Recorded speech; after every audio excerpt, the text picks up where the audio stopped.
As soon as Ivan purged the Shuiskes, those that were exiled by them were brought back to the court.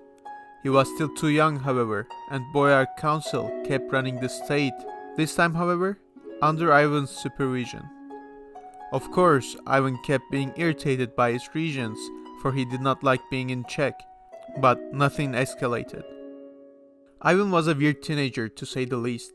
It is said that he had violent tendencies. The young Tsar hurled dogs and puppies from the towers of his palace. He enjoyed riding in the streets and whipping random civilians. In one instance, a group of city elders from the city of Pskov came to complain about their corrupt governor. Ivan ordered them to be stripped naked and lie in the snow in the dead of the winter. Meanwhile, trouble was brewing with the Tatars. Throughout their history, Russians have been at odds with nomadic Khanates in the steppe. Khazars, Cumans, Pechenegs, and many other Khanates constantly fought with the Russians in the Middle Ages.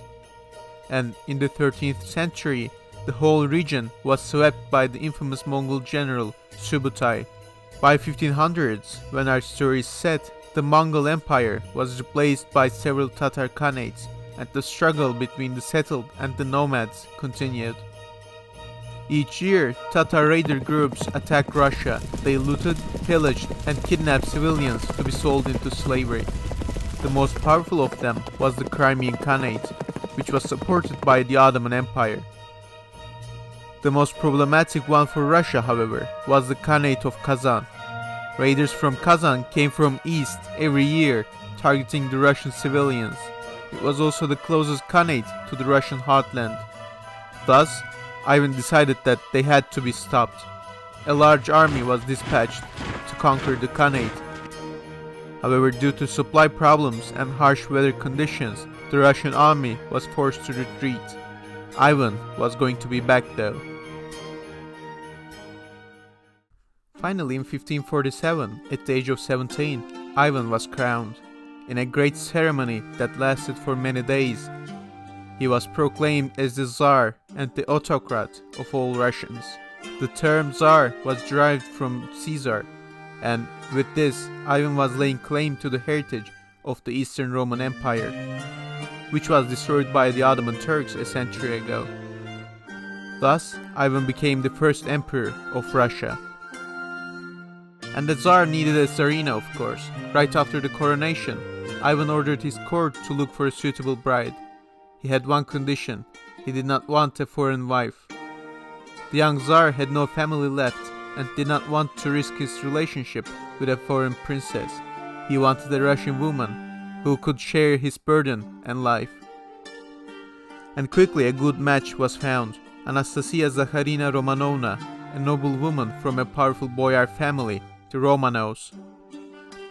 Ivan and Anastasia got married shortly after his coronation. The ceremony lasted for 3 days, and of course, everything was arranged in Eastern Roman fashion, for Ivan, undoubtedly the true heir to the Roman Empire. Ivan's relationship with Anastasia appears to be one of the few healthy relationships he had. They got along well, and Ivan loved her dearly. Anastasia gave birth to Ivan's firstborn 2 years later, a daughter they named Anna. Ivan's reign started with a disaster. Only months after his coronation, a terrible fire swept through Moscow. The city was built with timber. With the help of the wind, the fire quickly spread, even reaching the Kremlin itself, and blew up a gunpowder storage. Thousands of people died in the flames. Yet Ivan was unfazed and started making rapid reforms. He revised the land laws and prevented the church from acquiring more lands. This was followed by the opening of Zemsky Sobor, the first parliament in the Russian history. The parliament members were made of the boyars, high bureaucrats, and the clergy. But of course, the real power still rested with the all-powerful Tsar Ivan. Ivan also had to make military reforms. The traditional medieval Russian army of light horsemen that wielded bows and arrows were getting slowly outdated, and had to be supported with a more modern force. And Ivan did not need to look too far away for inspiration. He copied the Janissary system of the Ottoman Empire. For Russia's situation was most similar to the Ottomans. Russia had a capable cavalry force, but lacked an elite infantry corps. A private army called Streltsy was created. This army was loyal only to the Tsar himself, and not to any of the boyars. They were directly paid by the Tsar and were full-time soldiers equipped with guns and artillery. He mustered a large army of 60,000, equipped with modern guns and artillery pieces. The Grand Army of Russia marched east on the city of Kazan. However, the city could not be taken, as the campaign season was long past. Frustrated and angry, Ivan ordered his troops to turn back to Russia. Ivan might have been humiliated and lost hundreds of men to the winter, but he had tasted blood. Despite everything, he realized that the Tatars were so weak that they could not meet him in the field despite his massive disadvantage. They were weak, and Ivan was going to return. And it was true. Khanate of Kazan had long been in a time of troubles. The realm was divided. Half of the nation supported Russia, meanwhile the other half supported the Crimean Ottoman alliance. Since the 1400s, the power shifted between these two blocs. By early mid-16th century, Khan of Kazan was Sefagirai, a descendant of the ruling family of the Crimean Khanate.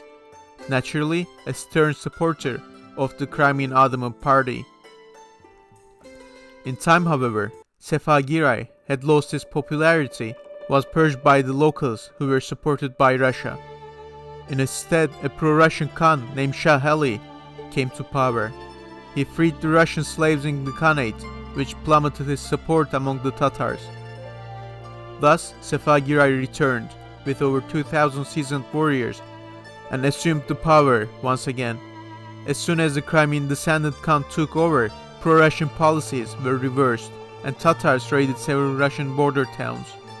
A year later, however, Sefagirai died without an heir, and the throne was seized by another anti-Russian nobleman named Yadigar.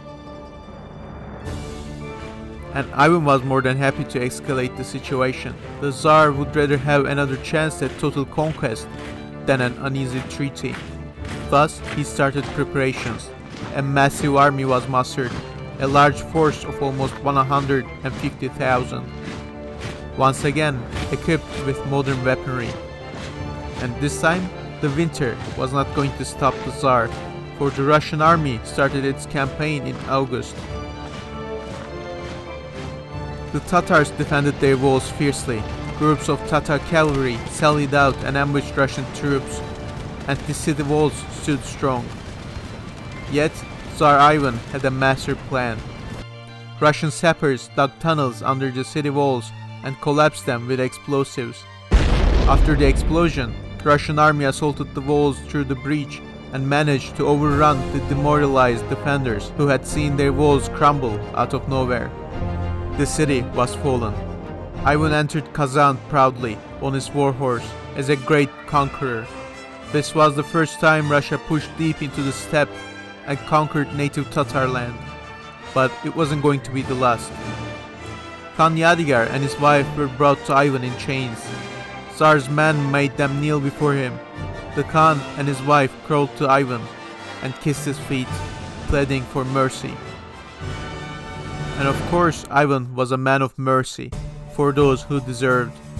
Yadigar converted to Christianity and made a proper Russian boyar. He spent the rest of his life in Moscow.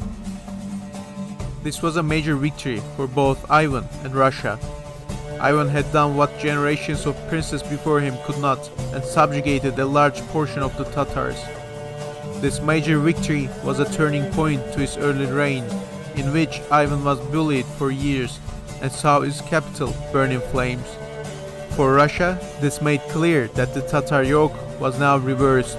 It was now the Russians that were advancing against the Tatars, and Russia would continue to subjugate and expel the Tatars from the steppe. Thank you for watching the video. Leave a like if you enjoyed it, and we will see you in the next episode.